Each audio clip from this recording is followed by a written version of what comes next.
इंदिरा एकादशी व्रत कथा। युधिष्ठिर ने पूछा, हे मधुसूदन, कृपा करके मुझे ये बताइए, अश्विन मास के कृष्ण पक्ष में कौन सी एकादशी होती है। भगवान श्री कृष्ण बोले, हे राजन, अश्विन मास के कृष्ण पक्ष में इंदिरा नाम की एकादशी होती है। उस व्रत के प्रभाव से बड़े बड़े पापों का नाश हो जाता है। नीच योनि में पड़े हुए पितरों को भी यह एकादशी सद्गति देने वाली है। हे राजन, पूर्व काल की बात है। सत्ययुग में इंद्रसेन नाम से विख्यात एक राजकुमार थे, जो महिष्मतिपुरी के राजा होकर धर्मपूर्वक प्रजा का पालन करते थे। उनका यश सब ओर फैल चुका था। राजा इंद्रसेन भगवान विष्णु की भक्ति में तत्पर होकर गोविंद के मोक्षदायक नामों का जप करते हुए समय व्यतीत करते थे और विधि पूर्वक आध्यात्म तत्व के चिंतन में संलग्न रहते थे। एक दिन राजा राजसभा में सुखपूर्वक बैठे हुए थे। इतने में ही देवर्षि नारद आकाश से उतरकर वहां आ पहुंचे। उन्हें आया हुआ देख राजा हाथ जोड़कर खड़े हो गए और विधि पूर्वक पूजन करके उन्हें आसन पर बिठाया। इसके बाद वे इस प्रकार बोले, मुनि श्रेष्ठ, आपकी कृपा से मेरी सर्वथा कुशल है। आज आपके दर्शन से मेरी संपूर्ण यज्ञ क्रियाएं सफल हो गईं। देवर्षि, अपने आगमन का कारण बताकर मुझ पर कृपा करें।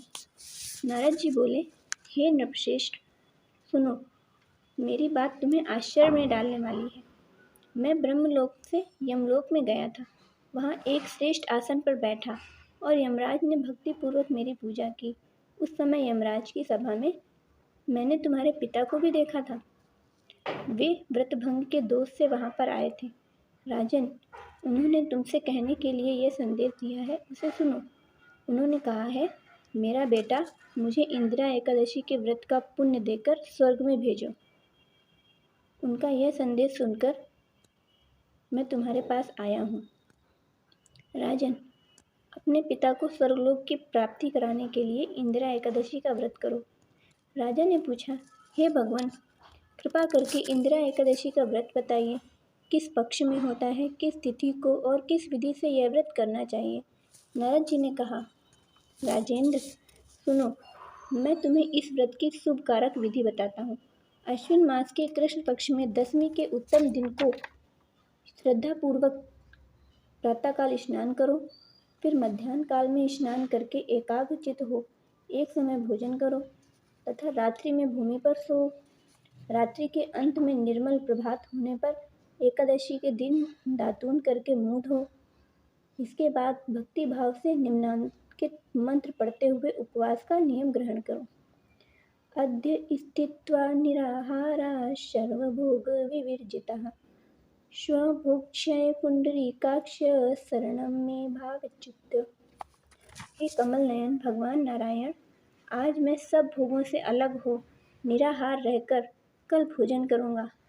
अच्युत, आप मुझे शरण दें।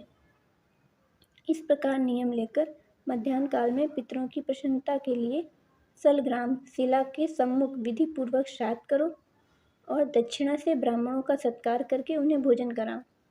पितरों को दिए हुए अन्नमय पिंड को सूंघकर गाय को खिला दो। फिर धूप और गंध आदि से भगवान ऋषिकेश का पूजन करके रात्रि में उनके समीप जागरण करो। तत्पश्चात सवेरा होने पर द्वादशी के दिन पुनः भक्ति पूर्वक श्री हरि की पूजा करो।